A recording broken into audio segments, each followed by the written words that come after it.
Assalamualaikum warahmatullahi wabarakatuh. Hai teman-teman, bertemu lagi dengan BNN Kota Yogyakarta.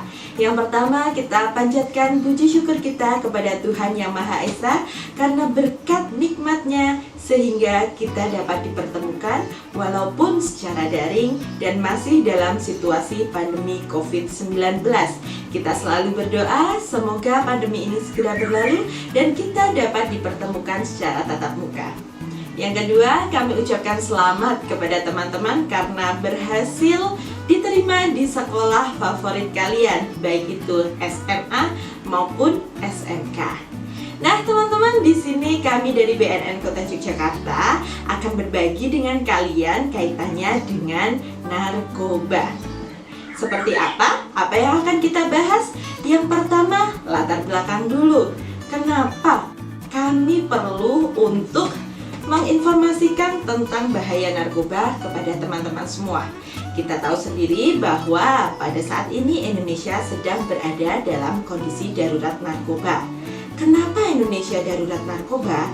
Karena letak posisi Indonesia itu sendiri. Indonesia merupakan negara kepulauan sehingga banyak celah atau jalur tikus yang bisa dimanfaatkan oleh para sindikat di luar sana untuk mengedarkan narkoba di Indonesia. Untuk Yogyakarta sendiri, teman-teman, berdasarkan survei dari BNN yang dirilis tahun 2020, Jogja atau DIY berada di peringkat nomor 5 dari seluruh Indonesia dengan total prevalensi sebesar 2,3% atau 2,3% dari penduduk DIY itu pernah menggunakan narkoba. Nah, teman-teman, kita juga harus tahu nih, apa saja sih jenis narkoba yang lagi marak digunakan di kalangan anak muda. Nah, berdasarkan survei dari BNN juga menyebutkan bahwa ada 3 jenis narkoba yang paling banyak dikonsumsi 1 tahun terakhir ini. Yang pertama, ganja sebanyak 65,5%. Dan yang kedua, sabu 38%, dan yang terakhir adalah ekstasi 18%. Perlu teman-teman tahu ya bahwa ganja itu di Indonesia masih ilegal. Ganja masih termasuk dalam narkotika golongan 1. Jadi dilarang untuk dikonsumsi. Tadi Melulu sudah menyebutkan bahwa DIY berada di posisi kelima dalam penyalahgunaan narkoba se-Indonesia.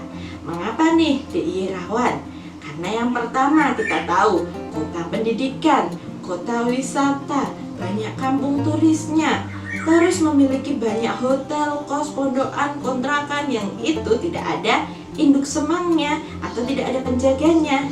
Selain itu, DIY juga memiliki 3,84 juta jiwa penduduk dan di DIY terdapat 29.132 orang penduduk yang pernah menyalahgunakan narkoba dengan jumlah penyalahguna laki-laki 28.127 orang dan perempuan 1.005 orang. Nah, setelah kalian tahu latar belakang penyalahgunaan narkoba di Indonesia maupun di Yogyakarta, sekarang kita masuk dalam pembahasan apa itu narkoba. Nah, teman-teman, narkoba itu berasal dari 3 kata. Nar untuk narkotika, ko untuk psikotropika, dan ba untuk bahan adiktif. Narkotika merupakan zat atau obat, baik itu dari tanaman maupun bukan tanaman, yang sintetis maupun semi-sintetis, yang dapat menyebabkan penurunan terhadap perubahan kesadaran, hilangnya rasa, mengurangi sampai menghilangkan rasa nyeri, dan menimbulkan ketergantungan. Nah, narkotika sendiri dibagi dalam 3 golongan, teman-teman. Ada golongan 1, 2, dan 3. Golongan 1 itu tidak digunakan dalam pengobatan. Dia hanya digunakan untuk penelitian saja. Contohnya adalah ganja, ada sabu, ada ekstasi, ada psilocybina atau jamur teletong sapi. Nah, Gitu ya teman-teman. Yang kedua atau narkotika golongan kedua adalah narkotika yang bisa digunakan untuk pengobatan tapi sangat terbatas. Contohnya adalah morfin, fentanyl, dan petidin. Untuk golongan ketiga, dia bisa digunakan dalam pengobatan dan memiliki resiko ketergantungan yang cukup rendah dibandingkan golongan sebelumnya. Contohnya CB13, kodein, dan buprenorfin. Di layar nanti kalian dapat melihat bahwa terdapat beberapa jenis narkoba atau narkotika. Ini teman-teman, kalian juga bisa lihat bahwa efek narkoba atau narkotika itu ternyata tidak main-main.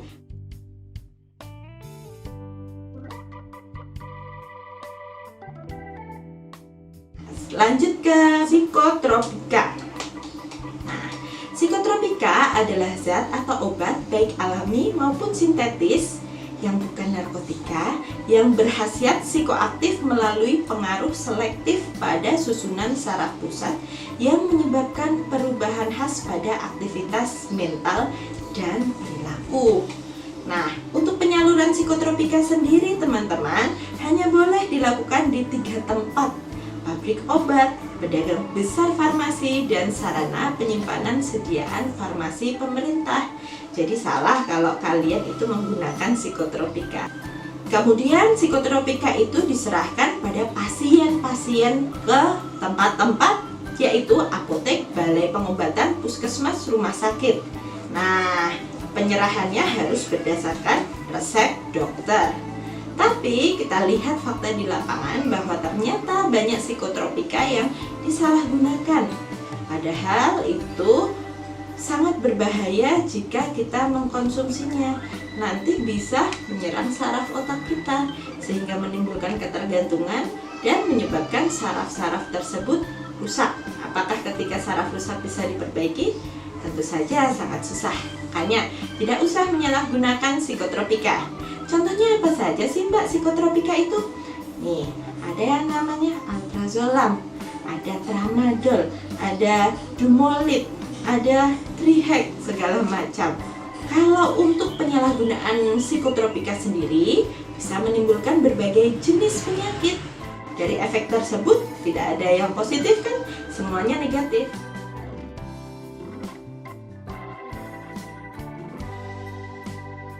Dan teman-teman laporkan segala tindak penyalahgunaan psikotropika. Kalau kalian tahu ada teman kalian menyalahgunakan obat-obat yang Mbak Lulu sebutkan tadi, segera melapor. Jika tidak melapor, ada nih ancaman pidananya 1 tahun dan denda maksimal 20 juta rupiah. Kalau kalian melapor, nggak usah khawatir karena identitas itu dirahasiakan dan tidak diancam apa-apa. Nah, yang terakhir dari narkoba adalah bahan adiktif. Bahan adiktif adalah bahan bukan narkotika atau bukan psikotropika yang penggunaannya dapat menimbulkan ketergantungan juga. Contohnya apa? Miras atau minuman keras, minuman beralkohol yang mengandung etanol. Nah, etanol sendiri merupakan zat psikoaktif yang bisa menurunkan kesadaran kita. Nah, alkohol dihasilkan dari proses fermentasi dan penyulingan. Ada alkohol golongan A, B, dan C. Dan kemudian ada dampak alkohol bagi tubuh kita. Yang pertama, alkohol menyebabkan kerusakan organ dalam tubuh seperti lambung, usus, dan hati. Dan alkohol juga menyebabkan kerusakan bagi otak. Selain alkohol, yang namanya bahan adiktif tadi adalah rokok. Nih yang sering kalian lihat. Ternyata rokok itu dalam sebatang rokoknya ada 4000 senyawa kimia, 400 zat yang berbahaya, dan 43 zat karsinogen atau zat yang menyebabkan kanker. 3 zat yang berbahaya dalam rokok itu meliputi tar. Tar itu menyebabkan batuk dan sesak nafas. Kemudian nikotin menyebabkan tekanan darah meningkat dan jantung berdebar. Karbon monoksida berpengaruh negatif terhadap pernafasan dan pembuluh darah. Nah, Selain rokok yang konvensional tadi, sekarang ini ternyata marak rokok elektrik atau vapor. Itu berbahaya atau tidak sih, Mbak?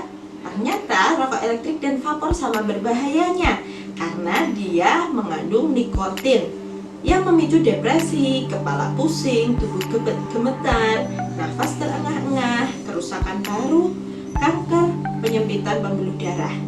Selain itu, dia juga mengandung propilen glikol, mengiritasi paru dan mata, gangguan pernafasan, asma, sesak nafas, dan obstruksi jalan nafas. Dan mengandung perisadiasetil atau zat yang menyebabkan penyakit paru obstruksi kronis. Masalah yang muncul pada pelajar yang merokok nih, kecanduan rokok bisa karena sifatnya adiktif. 2. Mengganggu prestasi di sekolah. 3. Imunitas menurun dan timbul masalah kulit, paru, dan plak pada gigi. Terakhir nih, yang termasuk dalam golongan adiktif adalah inhalan. Inhalan adalah zat yang dihirup. Nah, yang berbahaya adalah zat solvennya. Zat solvennya itu menyebabkan pusing, mengantuk, diare, sakit kepala, kerusakan jantung, hati, ginjal, kerusakan daya ingat dan kecerdasan, dan hilang berat badan hingga kematian karena gagal jantung atau sesak nafas akibat oksigen. Itu tadi teman-teman dari narkoba, narkotika, psikotropika, dan bahan adiktif lainnya. Bagaimana bahayanya? Itu tadi sudah dijelaskan sama Mbak Lulu dan apa saja macam-macamnya. Nah, makanya nih di sini Mbak Lulu kasih tips juga sebagai bekal kalian untuk menghadapi resiko penyalahgunaan narkoba. Yang pertama, tips pertama adalah mengembangkan kualitas diri kalian. Kalian tentu punya idola.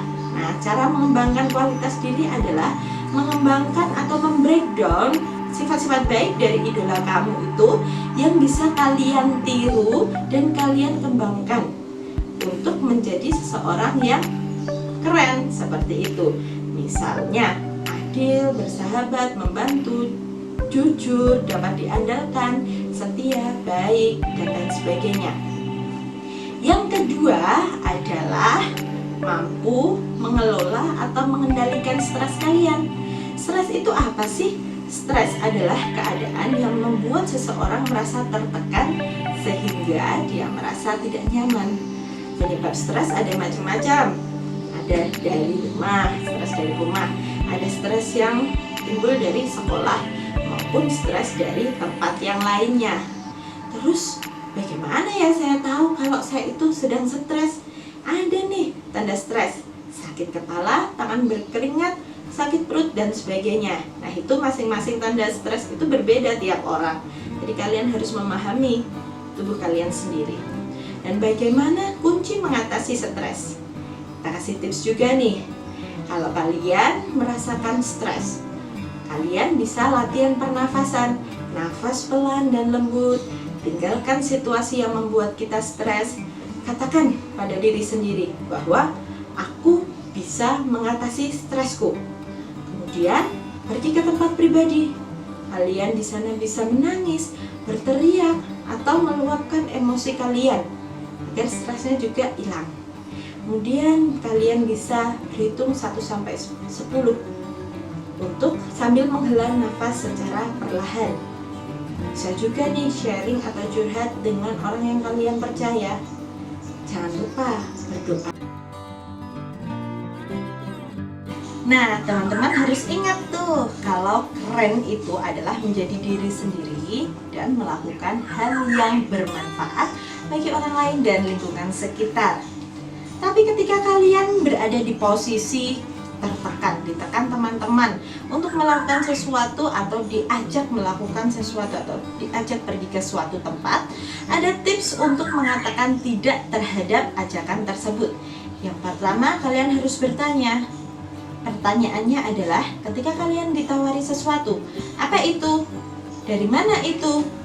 Kemudian, ketika kalian diajak untuk berkumpul, kalian harus tanya, di mana? Siapa yang mau berkumpul? Ada orang tua atau enggak di sana? Jangan-jangan ada resiko nggak ketika kita berkumpul di sana? Itu tips yang pertama. Tips yang kedua atau langkah yang kedua untuk mengatakan tidak adalah jika tidak benar, cepat katakan tidak. Jika tawaran temanmu itu dirasa tidak baik, berhenti bertanya dan cepat katakan tidak, terima kasih. Yang ketiga, kalian bisa mengusulkan kegiatan lain.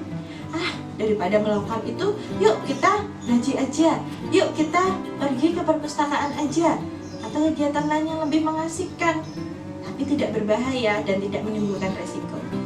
Tapi kalau teman kalian itu tetap kekeh untuk mengajak kalian melakukan sesuatu yang negatif tadi, ya udah, pergi saja, tinggalkan teman kalian.